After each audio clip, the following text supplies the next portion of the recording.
Assalamualaikum warahmatullahi wabarakatuh, rekanku semua, para petani di seluruh Nusantara. Kembali kita berjumpa di channel Ahi TV, channelnya para petani, guna selalu berbagi tentang tips dan pengalaman tentang pertanian.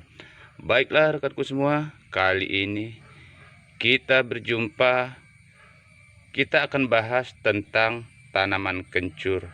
Seperti kita ketahui, budidaya tanaman kencur tentulah sangat menjanjikan, sehingga dari hari ke bulan, bahkan dari tahun ke tahun, produksi ataupun minat para petani untuk membudidayakan tanaman ini terus meningkat. Bahkan sekarang, bahkan perusahaan-perusahaan pun secara besar-besaran sedang menggalakkan tanaman ini, karena tanaman ini salah satu dari tanaman herbal yang sangat dibutuhkan, baik untuk makanan ataupun minum-minuman yang diproduksi di dalam negeri ataupun sebagai salah satu komoditi ekspor.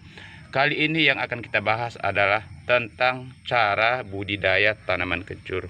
Seperti kita ketahui bersama selaku petani, tentu untuk budidaya tanaman kencur kita tidak asing mengenai bibit. Kita bisa gunakan bibit yang bersumber dari umbi ataupun tunas muda dari tanaman itu sendiri. Namun di sini yang akan kita bahas ialah perbandingan pertumbuhan dari kedua bibit. Baik mana ataupun cepat mana pertumbuhannya ketika kita menggunakan kedua bibit ini. Di sini saya sudah bandingkan rekanku semua tentang penggunaan dari dua jenis bibit yang berbeda, yaitu penggunaan bibit umbi atau yang saya tanam langsung dengan umbi, dan bibit tunas muda ataupun sisa dari panen. Di sini bisa kita bandingkan dan kita lihat, sudah saya buktikan, baik yang saya tanam di lahan ataupun ditanam di polybag. Di sini saya buktikan bahwa ternyata untuk penggunaan bibit tunas muda ini untuk kita budidayakan ataupun kita tanam, ternyata pertumbuhannya lebih cepat, lebih pesat dari bibit apabila kita nanam menggunakan umbi ataupun biji dari rimpang kencur. Di sini saya buktikan di lahan terbuka, namun ini jauh dari area rumah. Di sini saya buktikan dengan dua cara, yaitu saya tanam di area terbuka ataupun di lahan, dan saya tanam di media polybag seperti ini. Di sini bisa kita lihat rekanku semua, pertumbuhan di lahan ataupun di polybag semuanya sama. Ini tergantung dari medianya. Di sini contoh perbandingan hasil dari kita menanam rimpang dan kita menanam tunas yang muda. Di sini kita lihat perbedaannya. Ini penyediaan media tanam ini sama, kita campur dengan sekam dan sedikit pupuk kandang dan tanah, perbandingan 50% tanah dan 30% dari media kita adalah sekam dan sisanya adalah pupuk kandang. Di sini kita tanam dalam waktu yang bersamaan. Kalau kita lihat di polybag ini kita tanam 2 bulan yang lalu rekanku semua. Di polybag sebelah ini kita menggunakan rimpang ataupun bibit kencur yang masih bulat, yang belum muncul tunasnya. Kita lihat selama 2 bulan, dan ini juga kita tanam 2 bulan yang lalu ataupun dalam waktu yang bersamaan dengan penggunaan media yang sama.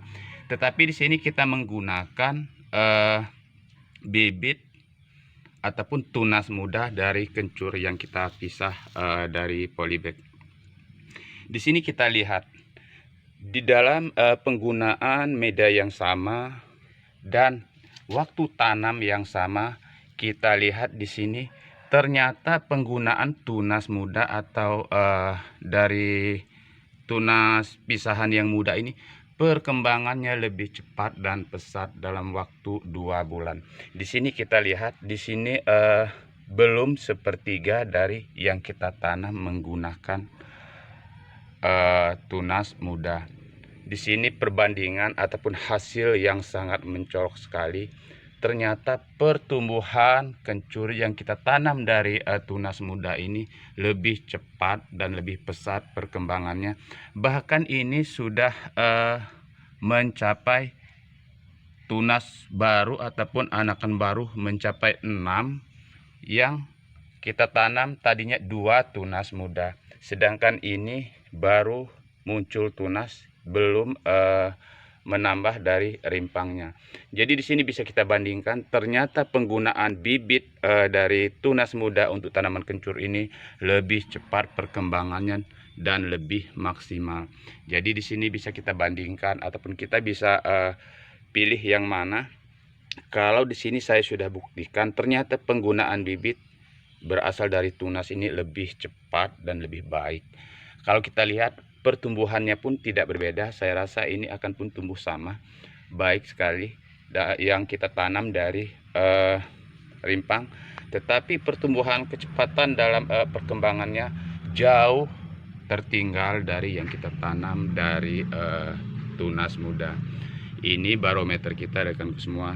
Ketika kita panen, kita utamakan tunas muda yang baik untuk kita tanam kembali, karena bisa kita bandingkan di sini pertumbuhannya jauh lebih pesat dan baik kencur yang kita tanam dari tunas muda. Baiklah rekanku semua, sedikit info ataupun pengalaman ini, semoga ini bisa menjadi barometer dan perbandingan kita ketika kita akan menanam dan membudidayakan kencur dalam memilih bibit yang baik seperti apa.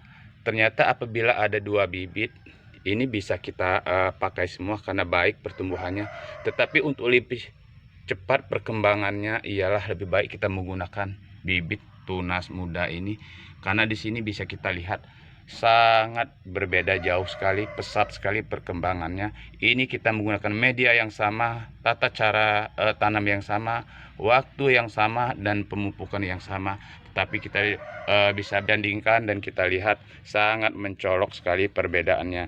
Penggunaan bibit tunas muda seperti ini akan lebih cepat daripada kita menggunakan rimpang. Baiklah rekanku semua, di sini tentang budidaya tanaman kencur tentu kita semua tidak asing. Namun untuk memilih bibit kadang-kadang kita bingung mana sebaiknya yang akan kita pakai. Jadi ini bisa menjadi barometer kita ketika kita menentukan bibit untuk tanam kencur. Saya sarankan lebih cepat berdasarkan hasil yang saya temukan dan saya lakukan di sini, perbandingannya cepat sekali, lebih cepat dan lebih baik pertumbuhan dari yang kita tanam menggunakan bibit muda daripada kita menggunakan umbi, karena pertumbuhannya di sini baik, pertumbuhannya hanya saja perkembangannya kalah cepat dengan yang kita menggunakan tunas muda. Satu persatu sudah kita teliti dan kita bandingkan, ternyata lebih dari 50% perkembangannya menang yang menggunakan tunas muda. Baiklah rekanku semua, sahabat channel AHI ANTV, jangan lupa klik tulisan subscribe berwarna merah di pojok bawah kanan, tanda kita telah saling mensupport sesama petani guna terus mencari inovasi-inovasi dan info-info penting tentang dunia pertanian. Melalui channel ini saya akan terus berbagi pengalaman, baik yang saya alami sendiri ataupun orang-orang di sekitar kita, yang bisa kita jadi barometer untuk menentukan langkah kita dalam budidaya tanaman apapun. Yang penting ini akan membawa manfaat untuk kita semua. Wassalamualaikum warahmatullahi wabarakatuh. Sampai jumpa.